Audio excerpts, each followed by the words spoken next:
Stepping away from your computer for research. Hello and welcome back to my writing journey. We have just returned from the White Christmas Ball, which highlights the 1940s and the 1950s. I was going to say 30s, but it's been a fun night, a late night, a lot of dancing, and a lot of thinking about books and research while I were there. I think it's important that we get away from our writing stations sometime. We are always writing. If we're writers, it's in our head, it's going, but it's really important also to go away, to do some research, to do some hands-on research. And it doesn't have to be research in a book or a library or online, definitely not online, but do something real. And that's what this felt like. It is a celebration of the greatest generation, those people who went to war and fought Nazis. And I have to say that I have been to the ball a lot. They have a summer ball, and there is the White Christmas Ball. And a lot of it helped to inform my book, The Brief Luminous Flight of the Firefly, which takes place in 1943. And I've been thinking about that and comparing it to our times, the times we're going through now, that are really challenging to writers as well as everyone else, especially when people are not reading as much as they would like or they should.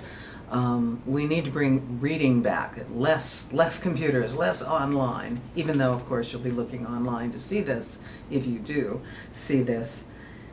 And I want to think about, the things we think when we are out there. And this event was held at Wings over the Rockies, which is at the Air and Space Museum in Denver, Colorado, at the site of the old Lowry Air Force Base.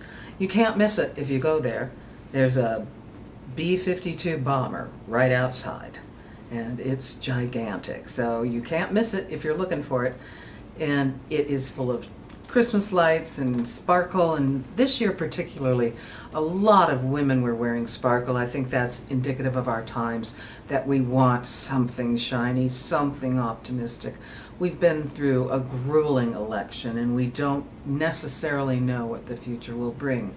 And I think in that way, it's very close to how they felt in the 40s.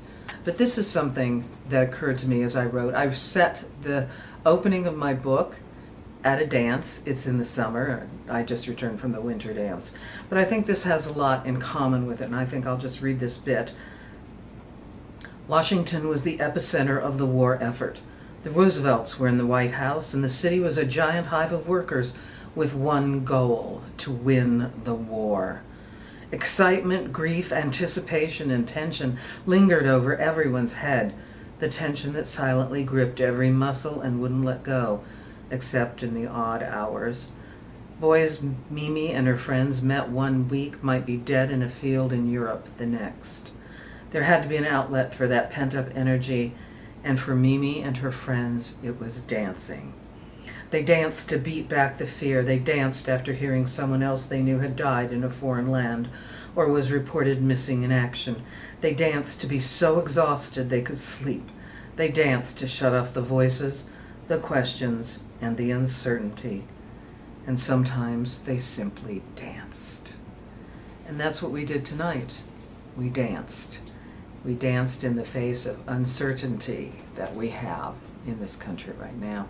One thing that makes me happy about the 1940s balls is because it was a time there was a war, but they knew that fighting Nazis was the right thing to do. They knew that Nazis were bad. They are bad. And we have to remember our values as a writer, as simply a person. So I hope that everybody can write, find time to write, find time to think about writing, and maybe time to get up, maybe just to take a walk. Anything to simply still all of the outside influences. Sometimes that's in a really busy holiday dance with lots of Lindy Hop and Jitterbug and Jive and bands all night long.